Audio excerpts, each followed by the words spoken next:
Haribol! Yeah, that was a nice level of energy. Should we do that again? Just for fun. Haribol! That's so nice. How is everybody doing? I hope everyone is doing very, very well. Welcome to our weekly ISKCON Sunday program at ISKCON Mississauga. Is there anybody here for the first time today? Anybody here for the first time? Well, we've got our homely community today.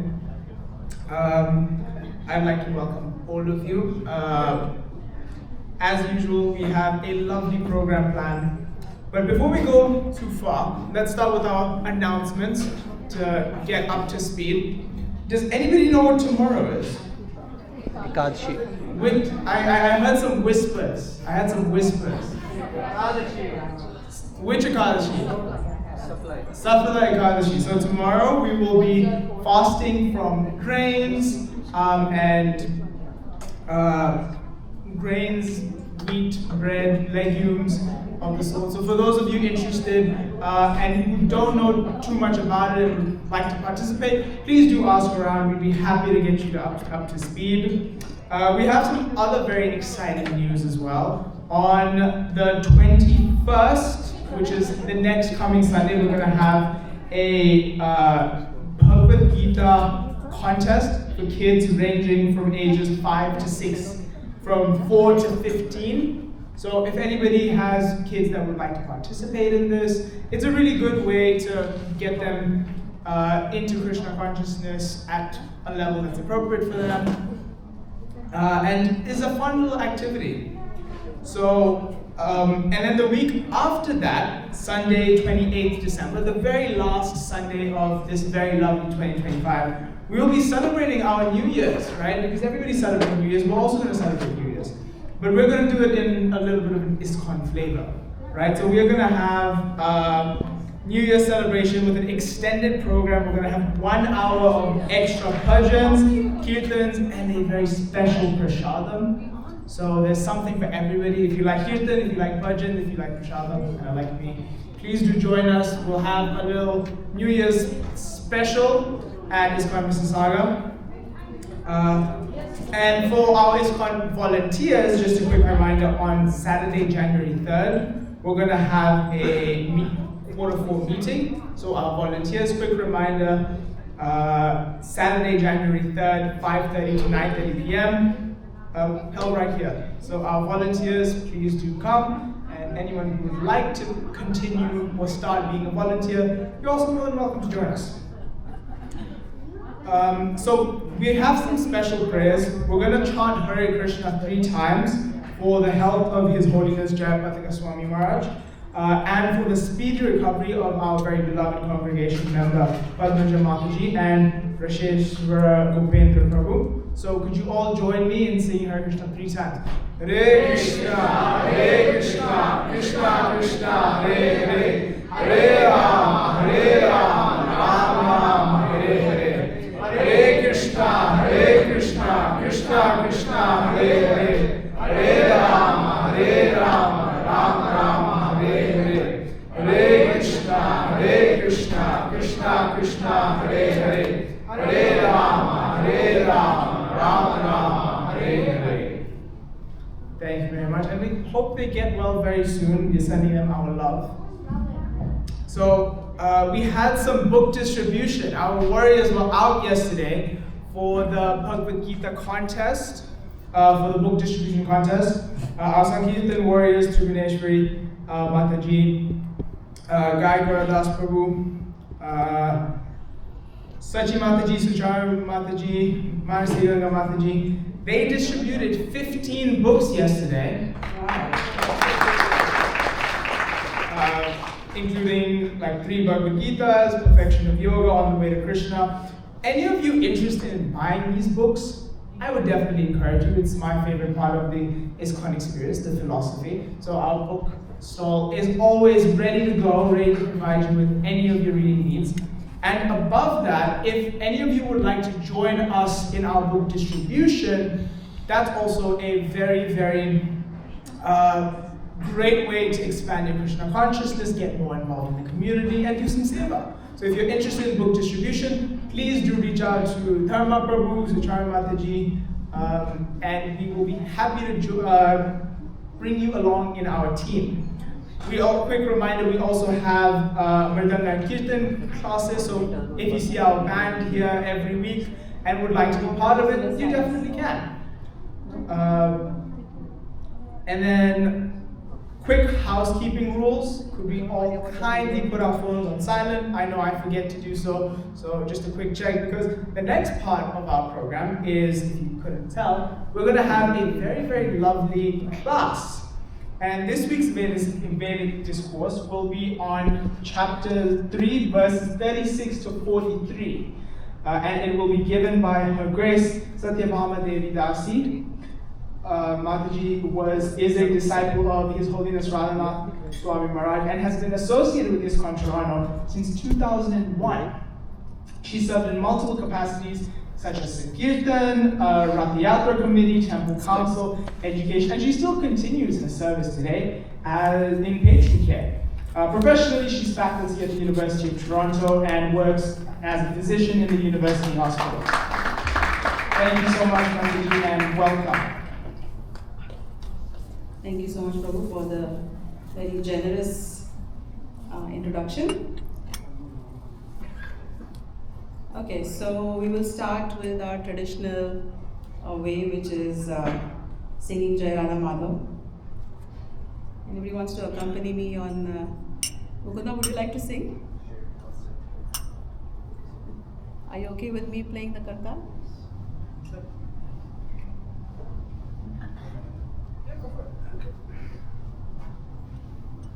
Are you a good kartal player? You can play. I'm not a good musician.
Say our prayers to Srila Prabhupada and then we'll start.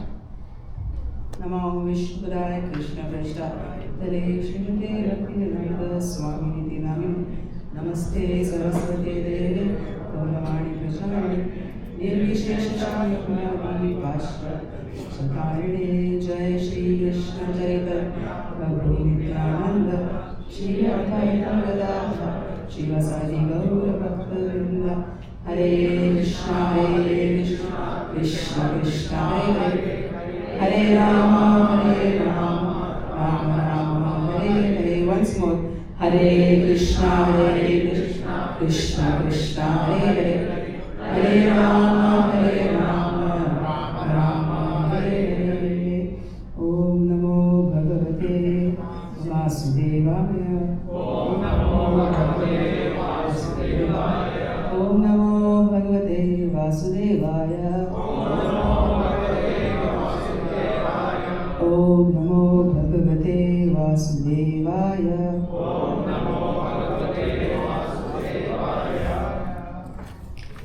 So it's a very important month, this month, because we are celebrating the Prabhupada Marathon.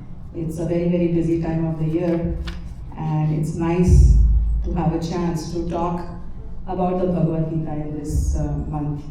And this year, the goal is 4.6 million Bhagavad Gitas across the world. So that's a huge target, and we all have our target set at each temple, and collectively we need to distribute 4.6 million Bhagavad Gitas before December 24th. Is that correct, Mother Sachi? End of the year. Okay.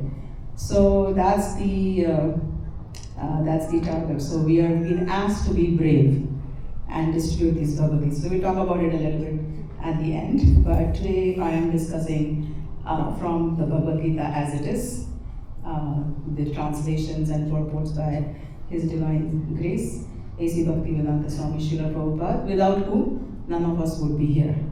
And so it's a great privilege to be actually reading and talking from this particular book. Everything I speak is, I have heard from senior devotees in different classes, and my personal reading from this book and personal study. So I'm grateful to all my gurus. So as I understand that you have been discussing chapter 3, and I was given the last few verses of chapter 3, which are very kind of difficult to discuss. So I thought, we'll just do a quick summary of what has been happening, because some of you may have been here or not. So we'll do a quick summary to set the stage to discuss the very difficult topic that we have today. So as we know, the Bhagavad Gita with chapter 1 starts with the war. Everybody is on the battlefield, and Arjuna is very confused, and he doesn't want to fight the war because he doesn't want to fight with his family members, and he comes up with so many different excuses as to why he doesn't want to fight a war despite of being a Kshatriya. So that's like chapter 1, and it describes who's on the battlefield, who's on the side of the Kauravas, who's on the side of the Pandavas, and he's basically standing in the middle of the field looking on both sides. And that comes to the next chapter, which is contents of the Gita summarized. That's what Srila Prabhupada calls it. And in that particular chapter, he is questioning Krishna, that why should I fight the war? And in this particular chapter, Krishna explains to him, he gives him Atma Gyan. So, information, knowledge about the soul. What is the spirit soul? What is the difference between the body and the spirit soul? That's what we call self-realization, to understand that we are not this body. So all of this information is given to Krishna, given to Arjuna by Krishna, right in the middle of the battlefield. It's not like they're sitting at home on a Zoom call. So this is in the phase of acute crisis that these questions are being answered. And then Krishna goes through so many verses about the description of the soul. Very key verses, like how the soul changes bodies, like we change clothes, 2.13. How happiness and distress comes. But as a spirit soul, these are all temporary things, 2.14, and so on and so forth. How you cannot destroy the soul, how you cannot cut the soul. So there are so many different ways in which Krishna is informing Arjuna about the qualities of the soul. And at the end of the chapter, Krishna explains that so we should be performing our duties, our work, without being attached to the results. He's basically telling Arjuna, you need to fight the war. Don't think that this one's going to die, that one's going to die, and what's going to happen to me. So he says it's your duty to fight, so you should fight. And at the very end, he says, but we should be peaceful. So that's where the second chapter ends. And Arjuna is like, okay, this is conflicting information. You're asking me to fight the war, do my work, without being attached to the results. And then you're also asking me to be peaceful. How is that going to match up? How can you fight and be peaceful simultaneously? So that's when chapter 3 starts. And the name of this chapter is Karma Yoga. Okay, so in the first few verses, you all already have studied this. Arjuna is expressing his great confusion. And he says to Krishna, O Janardana, O Keshava, why do you want me to engage in this ghastly warfare if you think that intelligence is better than fruitive work? Right? So he's asking the same question. Why should I fight? You want me to be intelligent and pick peace? Or do you want me to go and actually do fruitive work? So this discussion ensues in the first about 9 verses. And this is the 4th question. If you look at the Bhagavad Gita from the beginning, this is kind of the 4th question. The first, second, and third questions are asked in chapter 2. And so Arjuna is asking the 4th question here of what you want me to do. And so Krishna explains to him that one should perform their prescribed duty, because doing so is better than not working. So he is saying that escapism, not doing the work because you think that you don't want to do it, is escapism, right? That's false renunciation, thinking that, oh, we should all work for peace, so I should not fight. That, according to Krishna, is escapism. What we want is true renunciation. And what is true renunciation? Is to perform your prescribed duty. This is a very important thing to understand, because many people misunderstand the message of Bhagavad Gita, right? Everybody just talks about Sarva Dharma Parityaja. Says, oh, you don't have to do any of your dharmas. I will take care of you and I will release you of all your sins. This is the most commonly quoted verse in the Bhagavad Gita, right? But nowhere in the Bhagavad Gita does Krishna tell Arjuna, don't do your work. He always tells him that you have to do your prescribed duty. And as a Kshatriya, what is the prescribed duty? Prescribed duty is to fight, provide protection. So it is very important to understand that each of the roles has a specific function. So as a Kshatriya, now we don't have any true Kshatriyas left anymore, but this was more pronounced when there were people who were actually following the Vedic lifestyles. So Kshatriya was given a lot of prestige, a lot of power, a lot of possessions, just by virtue of their being Kshatriya and a king. And in return, they were expected to protect the people. And that protection was unconditional. No matter how hard the condition was, how difficult the war was, they were expected to go out and fight the war and protect their people. And we've seen many of these stories even in the Krishna book, where there were fierce wars happening. This particular war was difficult for Arjuna. Why? Because he was fighting against his own family. So the principle here is, sometimes when we perform our duty, the circumstances are very difficult, extenuating. And it is very difficult to perform the prescribed duty that we are supposed to be doing. But by Arjuna's example, Krishna is telling us that no matter how difficult it is, we still need to perform our prescribed duty. So this is happening in the first kind of 9 verses of the Bhagavad of chapter number 3. And then he continues to expand on the idea of how the duty should be performed, right? And he talks about many different things, karma kanda, Sakam Karma Yoga, Nishkam Karma Yoga. This is very important to understand. So what is Karma Kanda? This is kind of the yoga ladder. I don't know if you've gone through the yoga ladder yet, but maybe it will come. So these are gradual steps to elevate to the platform of Bhakti Yoga, which is where you want to go. And so what is Karma Kanda? First is animalistic life. Eating, sleeping, mating, defending. All the animals do that. Many human beings currently are living on that platform. Right? They are not even involved in religiosity. Karma Kanda is one step above, where they are still doing eating, sleeping, mating, defending, doing their work, getting results, enjoying the results of their work. But there are some principles. Vedic religiosity.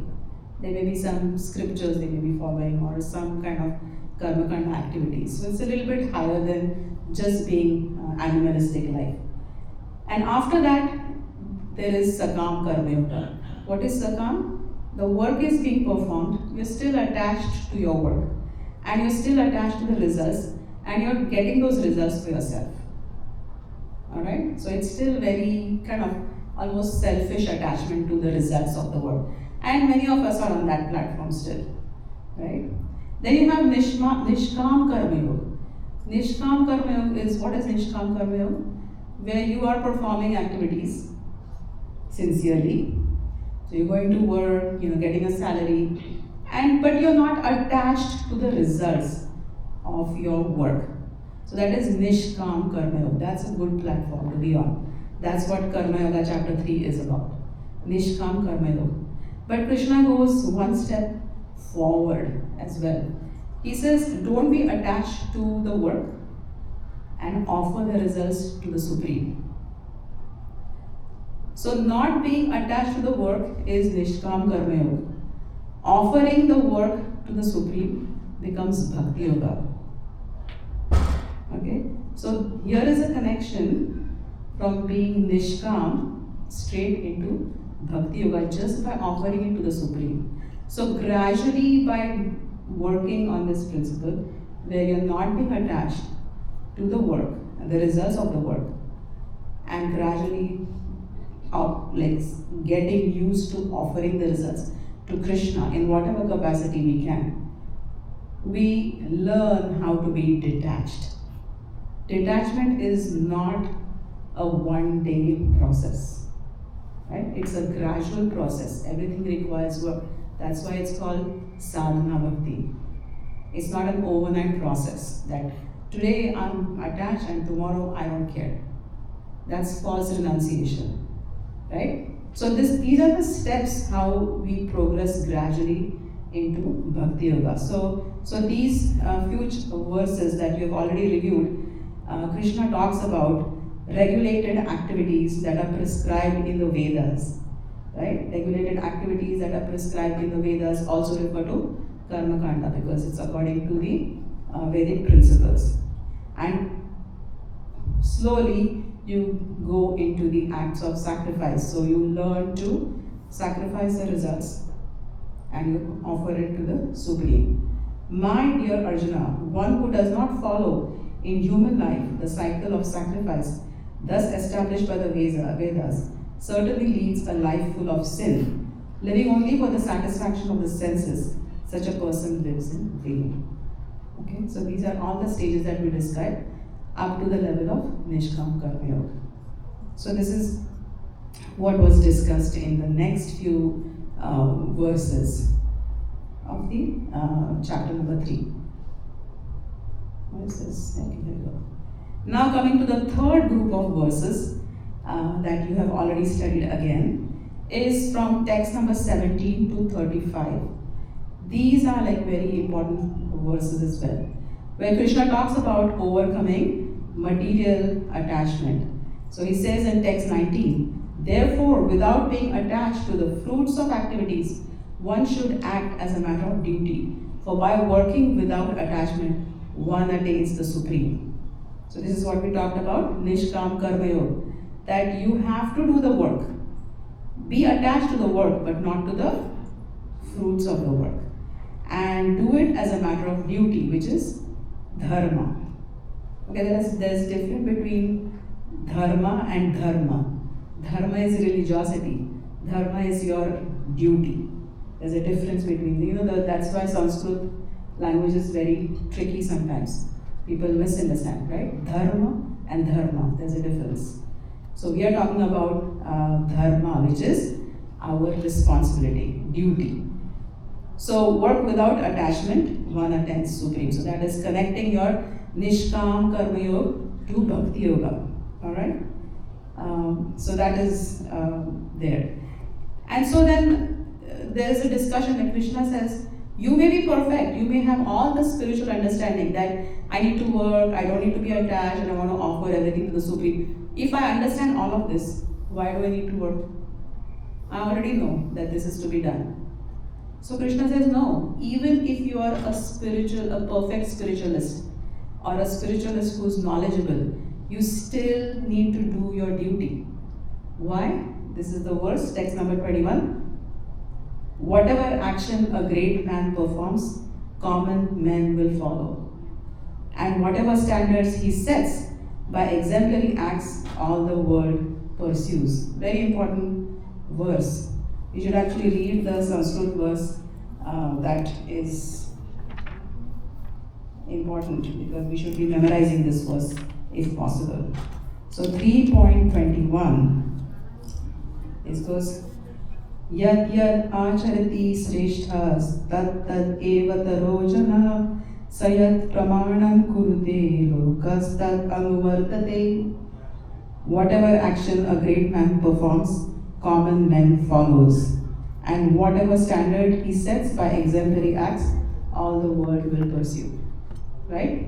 So he says, even if you are a perfect transcendentalist, like Arjuna for example, he already knows everything. Why does he need to fight the war? He's already connected to Krishna. He's standing right beside Krishna. Right? So you don't need to do anything. He's already achieved Krishna as his friend. He's personally related to Krishna.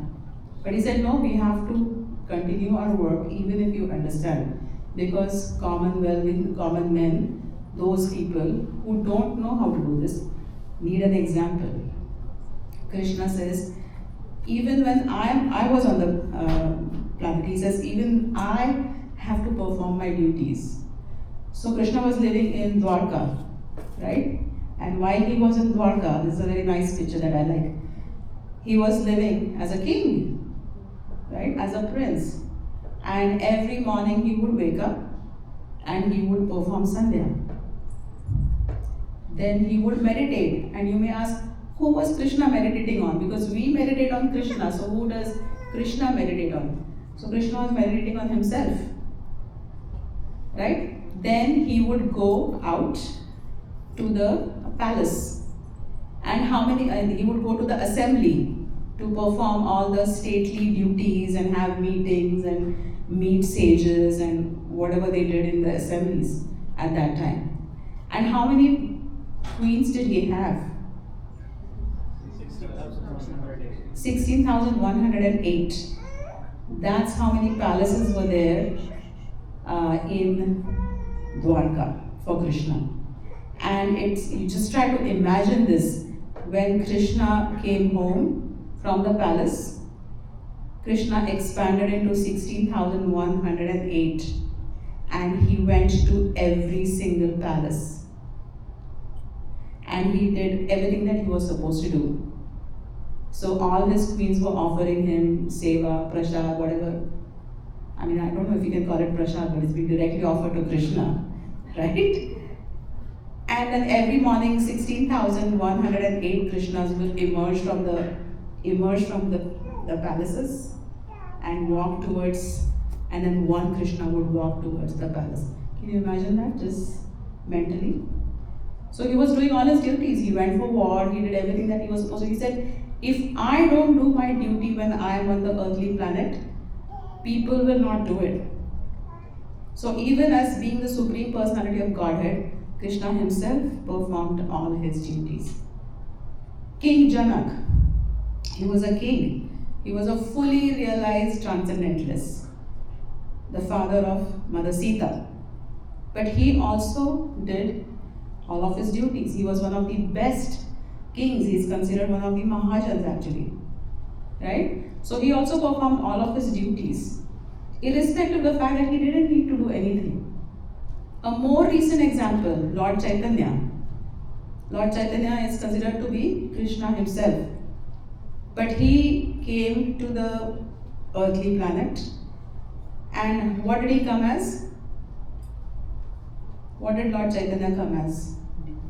He came as a devotee. He came to show how a devotee should perform devotional service. So he came and he was cleaning the temple, Gundicha Marjan, dancing on the streets, going to visit his mother. His mother would cook for him. He had to honor whatever she cooked for him, the sag and the pumpkin and all those stories, right? And then she told him, you can't go to Vrindavan, you have to stay close to me. So he obeyed her orders, stayed in Jagannath Puri.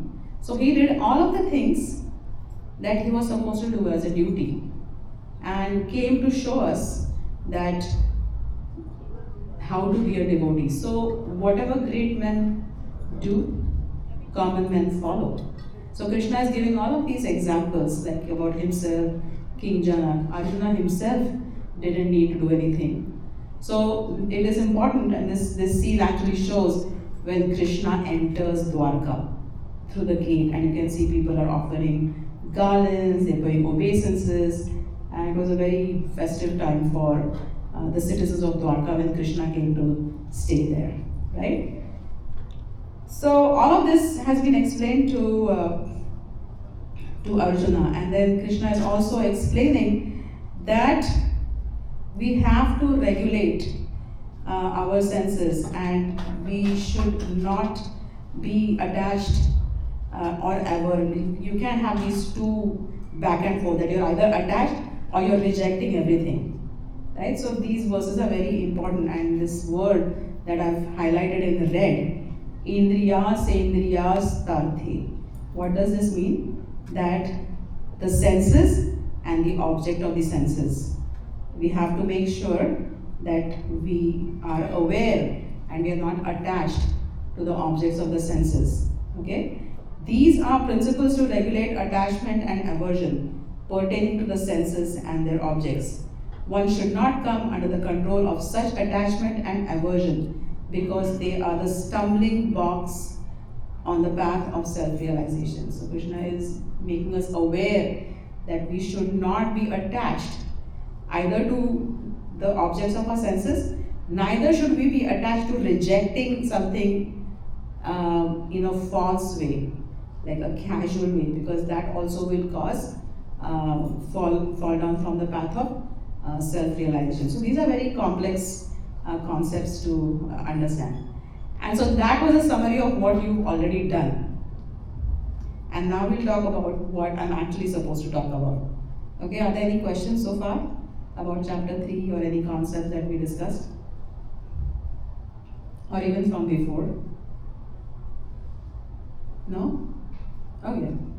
So now we're coming to the last few verses, text number 36 to 43, and Arjuna is still confused, right? Because now Krishna has explained to him what to do, what not to do, and he's asking this question.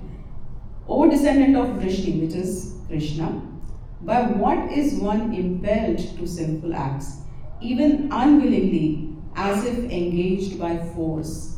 So what is he asking now? Arjuna is saying that, okay, I understand that we should not be doing all of these things. We should be very careful about senses and sense objects, and we should be controlling them. But he says sometimes we still do sinful things. Why? Even though we know. I can tell you a commonest example that at least I experienced. I know that I'm not supposed to eat certain things. Now, as soon as the cake came out, I was thinking about the cake. I know everybody was distracted, right? Because the cake came out right now. Right? Yeah, lots of mothers are laughing, so it must be true. We know that we should not be eating certain things because it's not good for our health. Yet we eat it, and then we say, oh, why did I eat it? You know what, next week, I'm not going to eat anything. I'm just going to have soup. And then sure enough, the next day you eat something else again. This is like the most commonly experienced thing that we have. People with diabetes. You should not be eating stuff, but you eat it. Why are we compelled to do this? Right? We know we are not supposed to be driving fast, and yet we are driving fast. We know we are supposed to stop at the stop sign, and yet we are rolling through. So many things every day, like if you consider our practical life, we do so many things, simple things. We know that when we walk into the house, we need to leave our shoes in a specific place. How many times do we ever do that? Right? Especially when it's snowing. So there are many things that we know that we should not be doing, yet we continuously do them. I know that Mukunda is laughing in the back, so it must be true.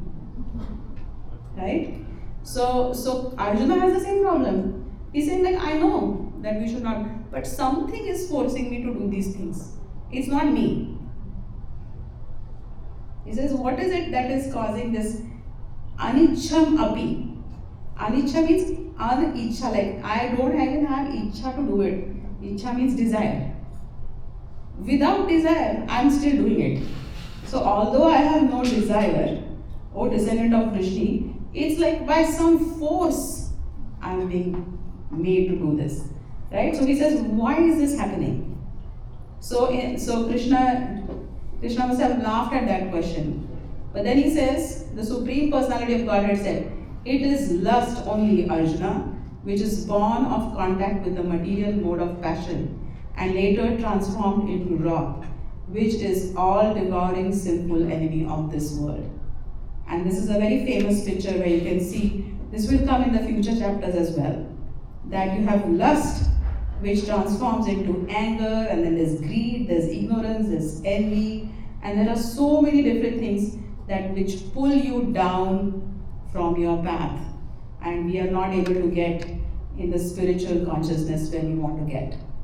Right? So Krishna is saying that it's not coming from anywhere else, it's inside of you. Okay? So we think that something else is compelling us, but actually it is from within. This enemy is inside. Okay? And that's why it's called Mahasano Mahapapma, which is all devouring, it's burning everything in sight. Okay? Mahapapma, like the most sinful, right? It's the most sinful enemy. And this is important because they're standing on the battlefield. So Krishna is telling Arjuna, don't look at the external enemies like Karna and Duryodhan and all these people standing in front of you with so many Akshonis and thousands and millions of soldiers. Look at the enemy that is inside.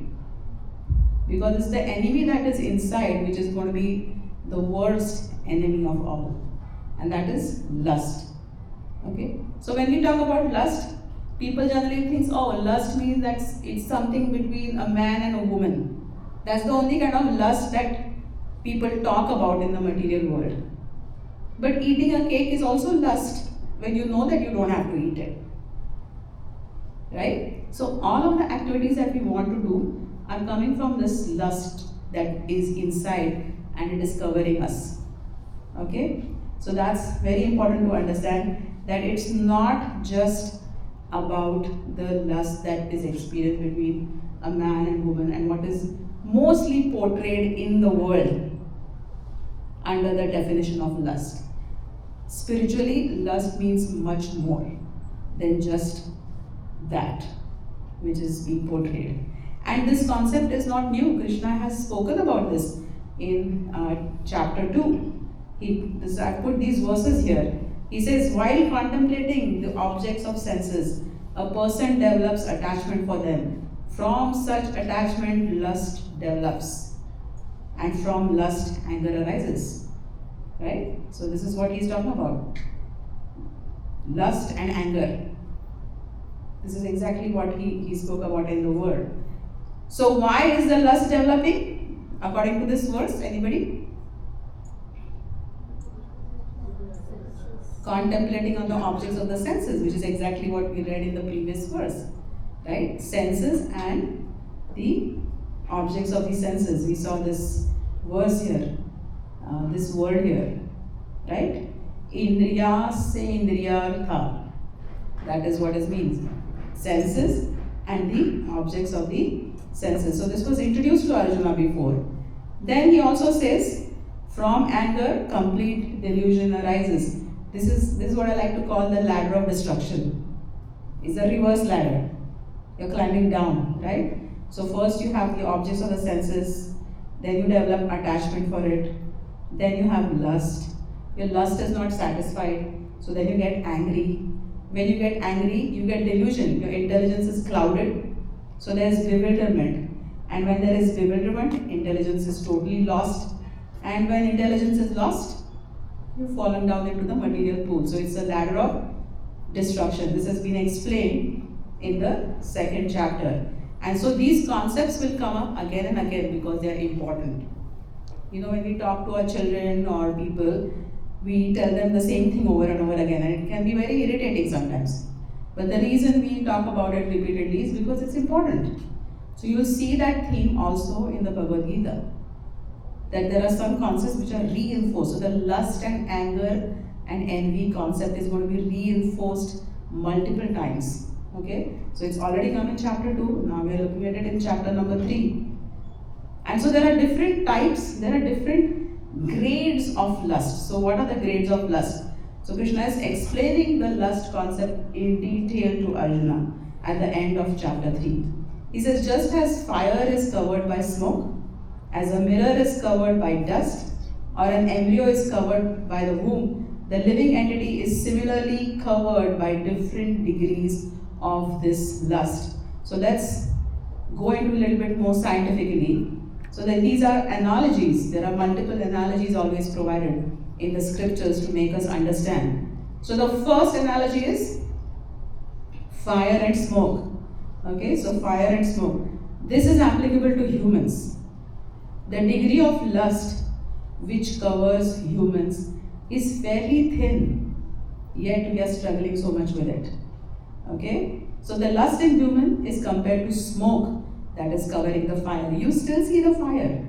There is lust, the smoke is covering, but you can still know that the fire is there, right? The smoke is a thin layer and can be cleared by exhibiting Krishna consciousness. So what is the way to remove the lust, covering of lust in a human lifetime? It's easily done. Okay? The process is not easy, but it can be done just by exhibiting Krishna consciousness. We'll touch upon that later. The second analogy is dust and mirror. Multiple layers of dust can sit on the mirror, that the mirror loses its property of being a mirror. You can't see anything in it and there's no reflection, right? So this is seen in animals. Excuse me.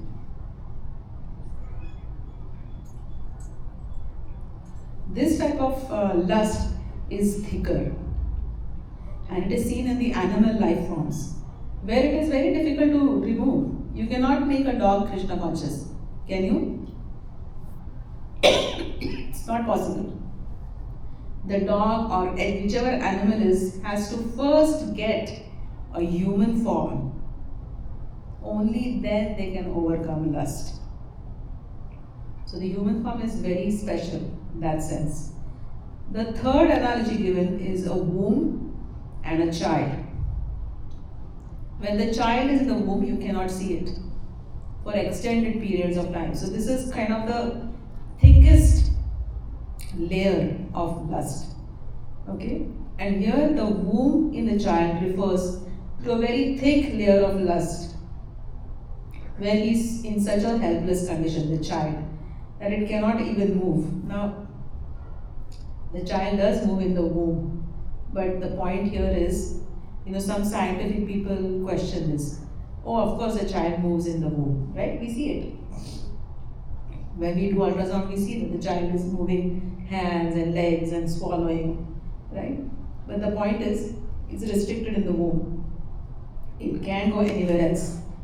And only after many lifetimes, one reaches a human form. So this is particularly applicable to plants. Okay? no matter what happens, the plants cannot get rid of the lust. So the plant has to transmigrate into many different life forms to ultimately achieve a human form. And only in that form they will be eligible or capable of getting rid of lust. Has anybody seen the redwood trees in California? Anybody else? Yeah, they live for thousands of years. Can you imagine? I mean, people go to see those trees because they are thousands of years old. 2,000, 3,000 years. They are just standing there in the rain and shine. Fortunately, they don't have snow. But they are just there. And after thousands of years, then they have to transmigrate into a different form. So imagine how long a spirit soul may have to live in the covering of lust without even having a chance to get rid of it, which makes us appreciate how important the human life form is. Okay? As much as we struggle with our desires and all these things that are compelling us to do wrong things, we still have the opportunity to get rid of the lust. So these are the three different coverings, and the human form is akin to having fire and smoke. Okay? It's very easy to make the smoke go away. So if we work a little bit harder, we will be able to overcome the lust. Okay? It's not easy. And therefore Krishna says, thus the wise living entity's pure consciousness becomes covered by his eternal enemy in the form of lust, which is never satisfied and burns like fire. It is possible to control, get rid of the lust, but the lust is so powerful that it burns the living entities by consuming them by desire. So there is a path, but it is hard. Okay, but it is easier than being a plant. Alright? So then Krishna wants to identify where is this lust situated. We talk about lust and anger. Where is all of this activity happening within our bodies? Where is this located? And so then we have this beautiful picture where the horses are like the senses and the mind is being drawn by these senses in different directions. The ropes are representing the mind, and the person who's managing the chariot is actually the intelligence. So the intelligence is connected to the senses through the mind. Okay? And these are the three places where lust is located. Lust is located in the senses, in the mind, and in the intelligence.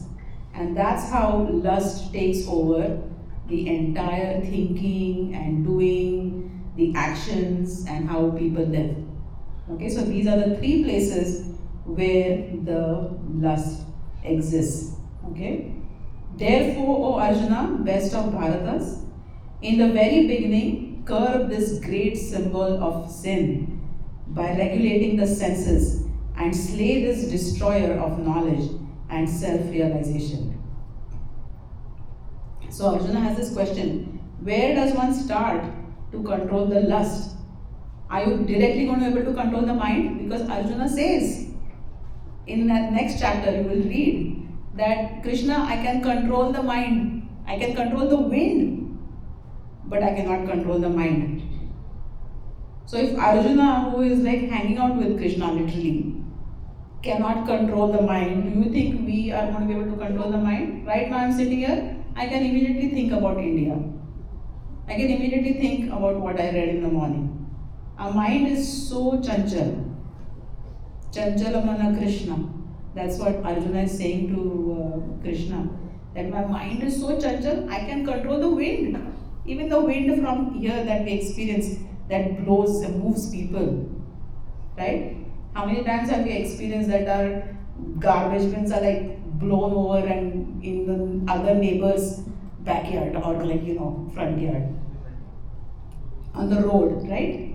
So the wind Arjuna is able to control, but the mind he is not. So we cannot control the mind. So we cannot say, oh, if I want to control lust, I'm going to start at the mind. So Krishna says, no, it is the best route to control is first start purifying your senses. Regulate your senses. So regulation is very important, right? And that is a part of our process to regulate the senses. So he says start at the senses, because these senses are destroying your knowledge, and these senses are thereby destroying self-realization. What is the meaning of self-realization? I just explained it. I am not this body. So when the self-realization is destroyed, what does one start thinking? I am this body. I need this enjoyment, right? I need to eat this. I need to have this. I want to buy this. I need to go to the shopping mall. Like, all these desires start becoming very relevant and legitimate, because you've lost the self-realization. You're only thinking on the bodily concept. So if we don't control the senses, and then there's a very nice example I heard about this. It's like, I have a desire, like I want to go for a movie. So that's just like, the first level. When you go there, you sit in the movie hall and the lights are turned off. You forget who you are. You get completely sucked into the story, right? So that's like an example of how once you engage your senses, you lose who your identity is, which is the spirit soul. So Krishna is saying that regulate the senses, otherwise you will lose self-realization, right? So he's saying control the senses here, and after the senses, you want to control intelligence. That requires studying. That requires understanding the scriptures. That requires association of devotees, right? So you want to increase your discrimination. Only through intelligence and regulation of the senses can you actually control your mind. Okay, otherwise the mind is very powerful and is going to take you to all different pathways. Here in the Chaitanya Charitamrita, lust is defined. What is lust? The desire to gratify one's own senses is kama, which is lust. But the desire to please the senses of Lord Krishna is prema, which is love. Okay? In the material world, sometimes lust and love, people can't see the difference between that. Okay? They mistake one for the other.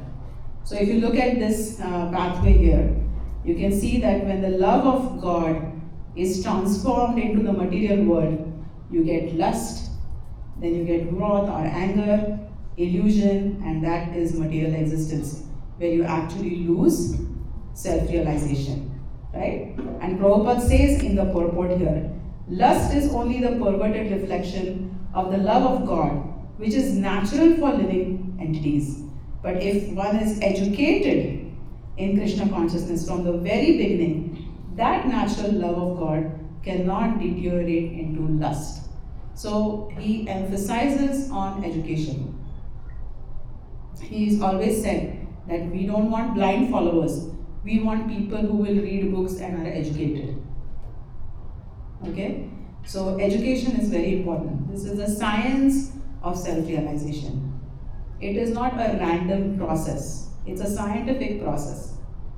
And it has to be done scientifically. Any experiment that you do in the lab will only be successful if you follow the steps correctly. Right? Otherwise, you're not going to get the same